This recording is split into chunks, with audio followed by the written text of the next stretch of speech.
this video is gonna be a little chaotic. I apologize because I did several of the things I'm showing in this video months ago in preparation for something that's gonna happen in the future on this channel at a date kind of yet to be determined because money and time are short, so we're gonna figure it out. But today we're talking all about laser cutting lace. Did you even know that you could do that? Actually, most of the lace on stuff that you buy is machine or laser cut because there's no way you could affordably buy an entire lace dress if all of that lace was handmade. So to do this, I traveled to Wyoming, this was several months ago again, and visited my parents and made use of the makerspace there and their laser cutter. I have featured the laser cutter on this channel before, laser engraving tiles, laser engraving wood to make my whale skeleton, which you can't see, but I'm staring at right now. And even to laser engrave a little light bulb sign for this space, which actually isn't even up in this space, whatever. Anyway, a laser cutter works by pairing a high-powered laser capable of cutting through multiple materials like tile, glass, wood, even certain types of plastic with computational instruction in the form of G-code, which basically breaks down each movement into a series of X, Y, and Z coordinates. So at each step in the design, the laser head knows where to be around a path, and it follows the design you have and it cuts it out. To laser engrave lace, we're working with fabric. So let's talk a little bit about what I wanted to design in the first place.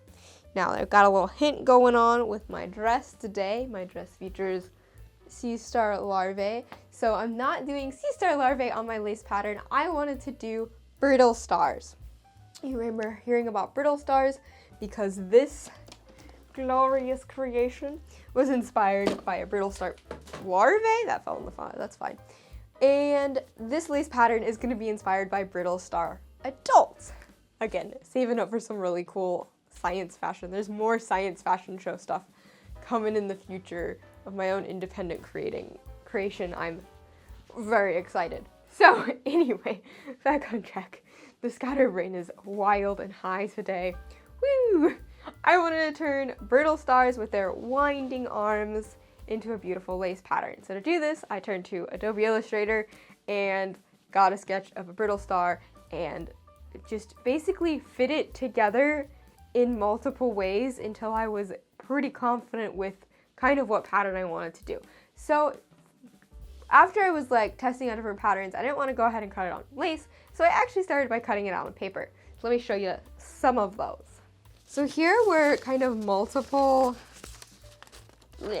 of my paper designs. So here's one cut out on the laser cutter. Smells like a campfire. Just all the same size, all kind of the same orientation. And then I messed around with the orientations of them to try to fit them together as closely as possible. I actually don't even know what happened here. I think this may be when I was trying to insert spaces between them. Not entirely sure. Oh, this one didn't cut all the way through, but you can kind of see where we're going. At some point, that's just a blank piece of paper. Oh yeah, there we go. At some point I introduced a smaller brittle star to just kind of make the pattern even more complex, and I was just playing around with different kind of meshings of these brittle stars patterns until I liked what I saw before I, spent a bunch of time cutting it out all on fabric. Next, I had to test what settings I needed to do to cut out on the fabric and how the fabric would react to being cut by a laser. So first, this kind of got mangled, but first I cut out some satin ribbon because that was the only thing available to me at the time, and I made a little DNA, and look at how beautifully that cut out. And because it is a synthetic fabric, the heat from the laser sealed all of the edges, so no fraying. Amazing. Then, like a freaking genius, I just taped together a bunch of pieces of 2-inch wide satin fabric and cut out my brittle star design, just to get an idea of how it would cut on the fabric. I wanted to make sure that my design wasn't too close together, that the laser could actually handle all these fine lines. Then I wanted to test out how the laser would respond to different types of fabric from the fabric store. So I went to Hobby Lobby, because Rip Joann's, and got a different couple of types of black fabric.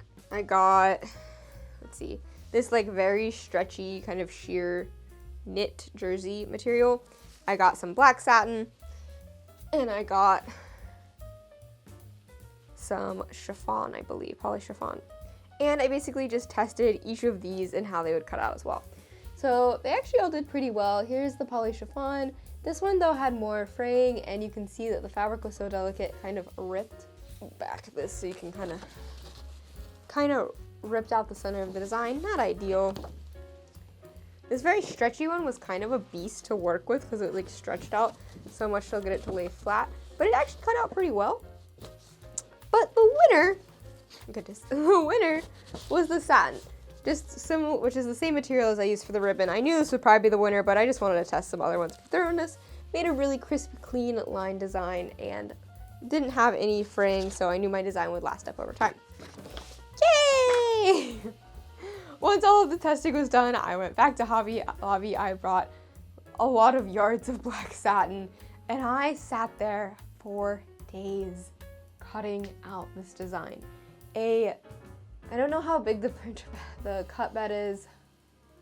Let's say 2 by 4 feet, maybe 2 by 4. I'm not sure.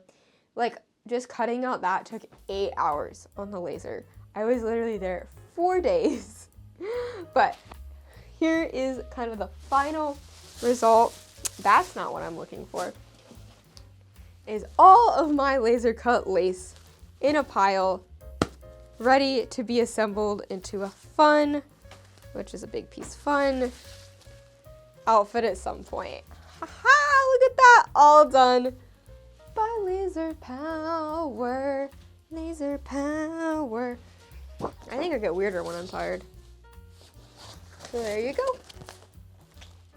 That is how I laser cut lace, or at least a lace-like design, and used another fun tool in sewing with science. We love combining art and science together on this channel. It's one of my favorite things I do here. So stay tuned for just staring at a pile of fabric on the floor, literally. That's just a pile of paper and fabric on the floor. And I worked so hard to clean up this space this weekend. So stay tuned for the future, where this fabric is gonna go. It's gonna be pretty fun. I have just a little hint. I have an entire fashion collection planned. I'll get there one day. Yeah, it's gonna be really epic if I can pull it off. But yeah, this is gonna be part of that. There's some other awesome science stuff coming along. Hope you enjoyed this video. Please like it, please subscribe to my channel. Please check out my Buy Me a Coffee page if you wanna support me and my crazy crafting science antics even further. And as always, keep it sciencey.